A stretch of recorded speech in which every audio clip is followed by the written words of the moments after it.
በ25 ዓመቴ ደከመኝ።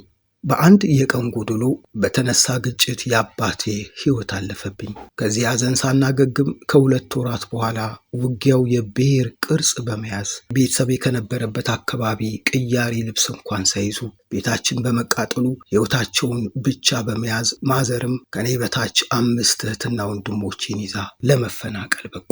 አሳዛኝ የ25 ዓመት ወጣት ታሪክ እንዲህ ይላል። በ25 ዓመቴ መኖር ደከመኝ። ነገር ሁሉ የጀመረው ከ2 ዓመት በፊት ነበር። ከዩኒቨርሲቲ ተመርቄ እንደወጣው ቀጣይ የገባሁት ስራ ፍለጋ ነበር። በዚህ መሃል እኔ ባለሁበት አካባቢ ውጊያ ስለተነሳ እንደ ልቤ ተንቀሳቅሼ ስራ ማግኘት አልሆነልኝም። በአንድ የቀን ጎዶሎ በተነሳ ግጭት አባቴም ሕይወቱ አለፈብኝ። ከዚህ ሐዘን ሳናገግም ከ2 ወራት በኋላ ውጊያው የብሔር ቅርጽ በመያዝ ቤተሰቤ ከነበረበት አካባቢ ቅያሪ ልብስ እንኳን ሳይዙ ቤታችን በመቃጠሉ ሕይወታቸውን ብቻ በመያዝ ማዘርም ከኔ በታች 5 እህትና ወንድሞቼን ይዛ ለመፈናቀል በቁ። ለጊዜው መጠጊያ እንኳን ስላልነበረ ሰላም ወዳለው የዞን ከተማ ወደ ዳር አካባቢ ቤት ተከራይቼ ያስገባኋቸው።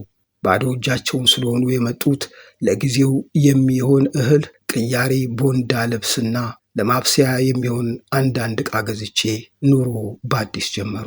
እኔም የተገኘውን ሁሉ እየሰራው እነሱን ለማኖር ሆነ ሙሉ ትኩረቴ። ግን የማዘርን ሰቀቀን ማየት አልቻልኩም። 2-3 ቀን እነሱ ጋር ካልሄድኩ የምሰጣቸውን አጥቼ ተሳቅቄ እንደቀረው ነው የምታስበው። ያ 1 ዓመት በመድኃኔዓለም እርዳታ እንጂ በእኔ ጫንቃ አለፍኩት ብዬ አፌም ሞልቼ አልናገርም።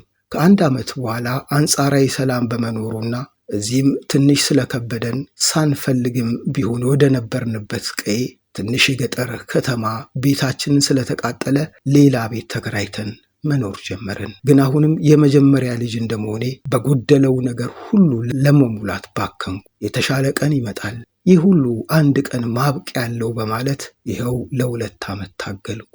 አሁን ግን ደከመኝ። የታናናሾችን መራቆትና ያለ ዕድሜ መብሰል ሳይ ስቃዩ አላስቻለኝም። ማዘርም ያገኘችውን ሁሉ እየሰራች ሁኔታው ነው መሰል ያለ ዕድሜዋ እያረጀችብኝ ነው።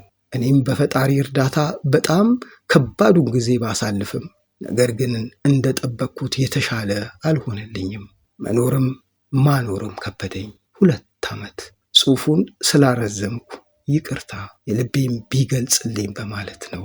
ይህን ጽሑፍ ያገኘነው ከፋስት የመረጃ ገጽ ነው።